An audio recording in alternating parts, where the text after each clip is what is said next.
बिस्मिल्लाहिर्रहमानिर्रहीम। अस्सलाम वालेकुम।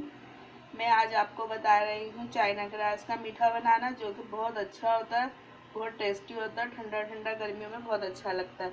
उसके लिए आपको चाहिए छोटी प्याली सवैयाँ,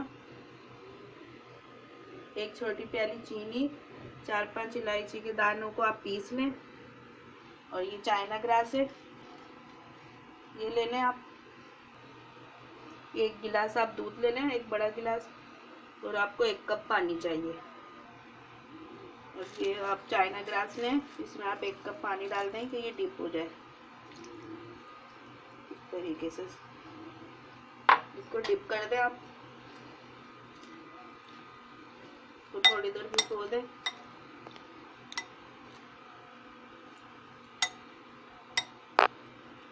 ये पूरी भीग जाए इसमें।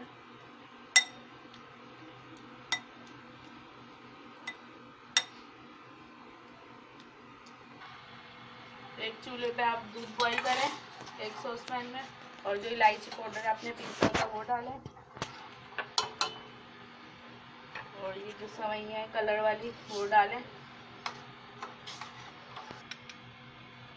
चीनी डाल दें, और इसको सवैयाँ गलने तक पकाएं। जब तक सवैयाँ गल जाएं, जब तक आपको इसको पकाना है। आप दूसरे पैन में चाइना ग्रास जो आपने भिगो के रखी थी, उससे आपको बनाना है, मेल्ट होने तक इसको पकाना है आपको। जब ये बिल्कुल मेल्ट हो जाएगी, जब तक आप इसे पकाएं। देखें हमारी चाइना ग्रास मेल्ट हो गई है बिल्कुल। ये देखें, बस थोड़े से लम्स हैं इसके, ये भी हमें मेल्ट करना है। इसको थोड़ी देर और पकाएं आप। ये चाइना ग्रास बिल्कुल मेल्ट हो चुकी है आपकी, देखें बिल्कुल मेल्ट हो गई है। अब हम इसे दूध में डालेंगे आहिस्ता आहिस्ता करके। जो दूध हमने सवैयों के साथ पका के रखा था, अब हम इसमें बिल्कुल आहिस्ता आहिस्ता डालेंगे, और चमचे आपको चलाते रहना है। बिल्कुल चमचा आपको इस बंद नहीं करना है। इसको मिक्स करें, फिर मिक्स करते रहें।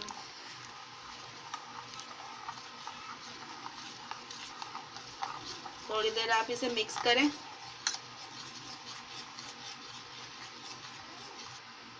ये हमने अपने देखें डिश में निकाल ली है, इस बोल में पुडिंग चाइना ग्रास की। और एक और हमने बनाई है, इसमें हमने थोड़ा 2 चमचे कोको पाउडर मिलाया था, वो भी हमने इसमें मिक्स कर दिया है। अब हम इनको सेट होने के लिए लग देंगे। आधी से पौन घंटे ये सेट हो जाएंगी, जम जाएंगी आप। फिर हम इसे डिश में निकालेंगे दूसरी। देखें हमारी पुडिंग दोनों जम गई है। ये चाइना ग्रास की पुडिंग जिसमें हमने कोको पाउडर मिलाया था, वो भी हमारी जम गई है, ये भी। अब हम इसको साइडों से काटेंगे, साइडों से बिल्कुल अलग कर लें इसे छुरी की मदद से।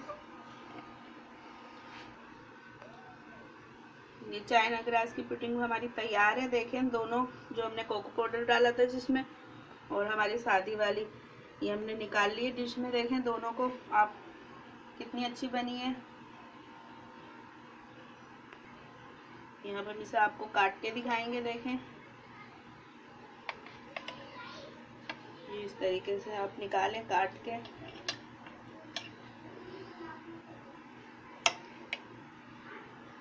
ये ठंडी ठंडी आप अपने बच्चों को खिलाएं।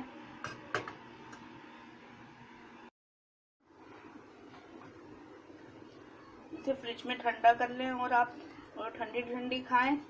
घर वालों को खिलाएं, बच्चों को खिलाएं। और रेसिपी पसंद आए तो मुझे लाइक करें, सब्सक्राइब करें, शेयर करें, और दुआओं में याद रखें। अल्लाह हाफिज।